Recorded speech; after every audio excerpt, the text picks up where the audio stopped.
بسم اللہ الرحمن الرحیم۔ آج کا موضوع ہے حضرت یوسف علیہ السلام کی قبر۔ آپ کی وفات کے بعد آپ کے مقام دفن میں سخت اختلاف پیدا ہو گیا۔ ہر محلے والے حصول برکت کے لیے اپنے ہی محل میں دفن پر اصرار کرنے لگے۔ آخر اس بات پر سب کا اتفاق ہو گیا کہ آپ کو بیچ دریائے نیل میں دفن کیا جائے تاکہ دریا کا پانی آپ کی قبر منور کو چھوتا ہوا گزرے اور تمام مصر والے آپ کے فیض و برکت سے فیض یاب ہوتے رہیں۔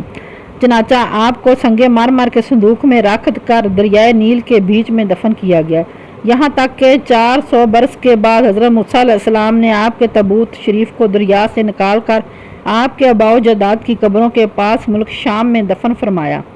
وہ وقت وفات آپ کی عمر شریف 120 برس کی تھی اور آپ کے والد محترم حضرت یعقوب علیہ السلام 148 برس کی عمر پائی اور آپ کے دادا حضرت اسحاق کی عمر 180 سال کی ہوئی اور آپ کی پردادا حضرت ابراہیم خلیل اللہ علیہ السلام کی عمر 185 سال کی ہوئی۔